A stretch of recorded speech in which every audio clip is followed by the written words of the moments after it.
So today, I'm going to show you a recent visualization we've created with Port Otago. So Port Otago is the primary export port for the lower South Island of New Zealand. They came to us during the process of modernising their data estate and building a data warehouse, and they had a bunch of detailed data around different vessels, their exact dimensions, and when they'd be in various berths and the direction they'd be facing. So they wanted a way to show the vessels coming and going during their planning sessions, so they could discuss how much space they have, they could see the choke points, visualise that plan as early as possible to allow conversations to flow better. So let's have a quick look at an example in action. So we created this custom visual to show an overview of their port in a simple, visually recognisable and fun way. So different types of vessels are represented by different graphics, scaled dynamically to the correct size.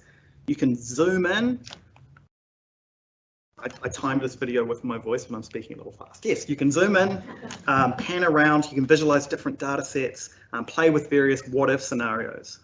It even does advanced polygon geometry mathematics to detect potential safety radius collisions.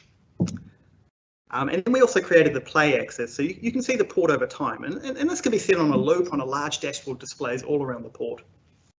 So this visualization allowed them for the first time to properly communicate forecasted plans and have effective discussions where everyone can clearly see and discuss those what-if scenarios and see the port at a glance.